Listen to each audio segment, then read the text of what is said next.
Բնության զայրույթը այս անգամ էլ քամու տեսքով էր արտահայտված։ Մեկ գիշերվա ընթացքում քամին բազմաթիվ ծառեր խոնարհեց գետնին, հաշված րոպեների ընթացքում շինություններ զրկվեցին տանիքից։ Առավել տուժած ընտանիքներին ի հայտ բերելու նպատակով մեր ստեղծագործական կազմը շրջայցով եղավ Վանաձորի Կարեն Դեմիրճյան, քիմիագործների 2 թատերական, Զորավար Անդրանիկի, Սպենձայրյան թաղամասերում։ Կարեն Դեմիրճյան ջեկի C6-6 շենքի տանիքը տեղում լարած եղանակներին խնդիրների առջև կկանգնեցնի բնակիչներին։ 2008 թվականի հունվարի 1-ին բնակիչները դիմում են ներկայացրել քաղաքապետարան տանիքը բարեկարգելու նպատակով։ Շենքը ընդգրկվեց առաջնահերթ հիմնանորոգում պահանջող տանիքների ցուցակում, սակայն այդպես էլ էական աշխատանքներ չիրականացվեց։ Խնդրի լուծման ընթացք տալու նպատակով սեփական գրպանից բնակիչները համատիրությանը փոխանցեցին 300,000 դրամ, սակայն որոշ ժամանակ անց համատիրությունը գումարը ետ վերադարձրեց, տանիքը թողնելով անբարեկարգ։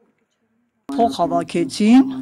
բայց հետո նորից այդ փողերը հետ վերադարձրեցին, ասին բյուջե չկա, չգիտեմ ինչ պատճառներով։ Մեր շենքի տանիքը քամին տարավ, առանց էլ մի բարի բան չերեն, մի մնացել ենք սենց մոլորված, որ ինչ անենք։ Մենք տանն ենք գտնվում, երեք ամբողջ օրը փոթորիկ էր, այս գրիշի ժեշտերը շարժվում են, ամուսինս ճիշտ ասած բարձրացավ մեխեց, բայց դրանից հետո այդ փոթորիկը ավելի սաստկացավ ու այդ տոլի կտորները լրիվ թափվում էր, արդեն պատուհանից ենք նայում, չենք կարողանում բալկոն դուրս գալ, մեր բալկոնն էլ էր լրիվ թափել։ Քիմիագործների 2 թաղամասի բնակիչները քամու պատճառած վնասներից առավոտը լուսացրել են անհանգիստ։ Մեր այցելության պահին մեկը տանիքներ նորոգում, մյուսը կոտրած թիթեղներն էր հավաքում։ Քամին չի խնել թաղամասի եւ ոչ մի տուն։ Թիթեղն այս թաղամասի ամենաառաջնային լուծում պահանջող խնդիրն է։ Ահա որ վիճակա, այդպես տուն չկա, որ ավերվածություն չլինի։ Սաղ գրիշները պոկած, առավոտվանից տեստան վրա եմ չարշարվում, այս երեսը вообще չկար, ստեից ընդից հավաքել ենք թափածները։ Մի կերպ իրար ենք անում, որ կարողանանք փակենք անձրևներից փրկվի։ Այն ներքևի մասերը հրեա կաշկեն դրած կրում են,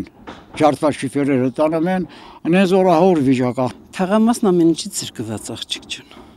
Աղբաթափումությունից, հոսանքից, որտեղ հոսանքը լի չլի, մեր թաղամը չկա։ Մեր տանիքը մենակ ես եմ միայնակ թոշակառու, ոչ նպաստ եմ ստանում, ոչ տղա ունեմ օգնի, ապրում ենք թոշակով, ոնց կապրվի։ Տուժելա սուպեր չունեն ժողովրդին։ Շիֆրերը, թութաղյա շիֆերներ, ազբո շիֆերներ, աթիկովնի շիֆերներ չկան, պատուհաններն են նույնպես շիֆերա, թռել այն կողմից խփել էս կողմ։ Ջարդված կտորներով, բաներով հարմարացնում ենք։ Վանաձորի Հովհաննես Աբելյանի անվան պետական դրամատիկական թատրոնի դիմացի եղևնին եւս խոնարհված էր։ Թատերական թաղամասի բնակիչները եւս անմասն չեն մնացել վնասից։ Ահավոր վիճակը մա։